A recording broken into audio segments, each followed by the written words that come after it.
കേരളത്തിൽ BJPയുടെ അക്കൗണ്ട് തുറക്കാൻ വേണ്ടി BJP ചില സെലക്ടഡ് കോൺസ്റ്റിറ്റ്യുവൻസീസ് കേന്ദ്രീകരിച്ചുള്ള പ്രവർത്തനവും പണമൊഴുക്കുമാണ് നടത്തിക്കൊണ്ടിരിക്കുന്നത്.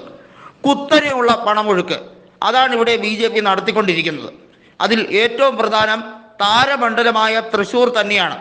തൃശ്ശൂർ ലോക്സഭാ മണ്ഡലത്തിൽ മാത്രം BJP ചെലവാക്കാൻ ഉദ്ദേശിക്കുന്നത് കേരളത്തിലേക്ക് കൊടുക്കുന്ന വീതത്തിൻ്റെ 60% വരെയാണ് എന്നാണ് അനൗദ്യോഗികമായ കണക്ക്.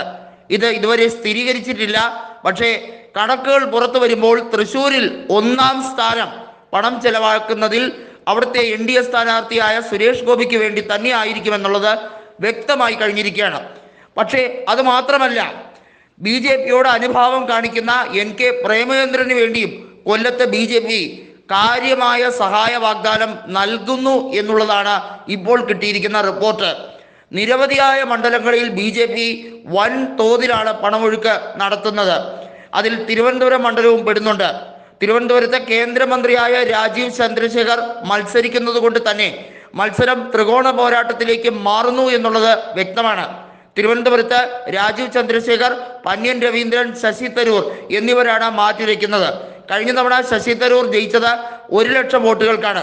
അന്ന് NDA സ്ഥാനാർത്ഥിയായ കുമ്മനം രാജശേഖരനെയാണ് അദ്ദേഹം പരാജയപ്പെടുത്തിയത്. ഇക്കുറി ശശി തരൂറിന് വിജയസാധ്യത ഏറെയാണ് എന്ന് പറയുമ്പോഴും രാജീവ് ചന്ദ്രശേഖറിന് വേണ്ടി നിശബ്ദമായ ഒരു തരംഗം സൃഷ്ടിക്കാനാണ് BJP നേതൃത്വം ശ്രമിച്ചുകൊണ്ടേയിരിക്കുന്നത്.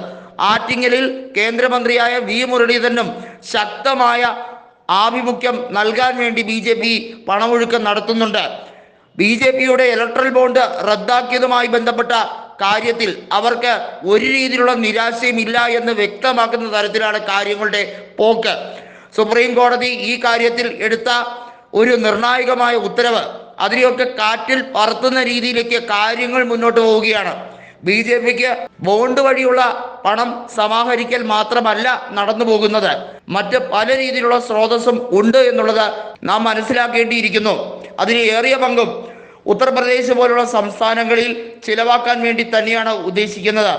400-400-ൽ കൂടുതലോ സീറ്റ് NDAക്ക് ഒറ്റയ്ക്ക് ലഭിക്കും എന്ന രീതിയിലേക്ക് കാര്യങ്ങൾ കൊണ്ടുപോകാനാണ് BJPയുടെ ശ്രമം. അത് കൃത്യമായൊരു അജണ്ടയുടെ പുറത്തു തന്നെയാണ്. നരേന്ദ്രമോദി പാർലമെന്റിൽ പ്രസംഗിച്ചത് BJPക്ക് ഒറ്റയ്ക്ക് 370 സീറ്റുകൾ ലഭിക്കും എന്ന രീതിയിലാണ്. കൃത്യമായിട്ടുള്ള മണി പവർ ഉപയോഗിച്ച് തന്നെയാണ് ഇലക്ഷൻ ക്യാമ്പയിൻ നടത്താൻ ഉദ്ദേശിക്കുന്നത്.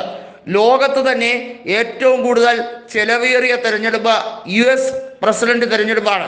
അത് കഴിഞ്ഞാൽ ഒരുപക്ഷെ ഇന്ത്യയുടെ കണക്ക് പരിശോധിക്കുമ്പോൾ ഇവിടുത്തെ പാർലമെന്റ് തെരഞ്ഞെടുപ്പിൽ ചിലവാക്കുന്ന തുക എന്നത് വ്യക്തമായ കണക്കുകൾ അടിസ്ഥാനപ്പെടുത്തി നോക്കിയാൽ US തെരഞ്ഞെടുപ്പിന്റെ 60%-ഓളം ഇന്ത്യ തെരഞ്ഞെടുപ്പിന് വേണ്ടി ചിലവഴിക്കുന്നു എന്നുള്ളതും എടുത്തു പറയേണ്ട കാര്യമാണ്. വിവിധ തെരഞ്ഞെടുപ്പുകൾ നിയമസഭയിലും രാജ്യസഭയിലേക്കും സംസ്ഥാന തലത്തിൽ നടക്കുമ്പോൾ ഭാരിച്ച രീതിയിലുള്ള ചിലവാണ് ഇവിടെ സംസ്ഥാനങ്ങളിലും അതുപോലെ തന്നെ മൊത്തത്തിൽ രാജ്യത്താകമാനവും ഉണ്ടാകുന്നത് എന്നുള്ളത് നാം ഓർക്കേണ്ടതാണ്.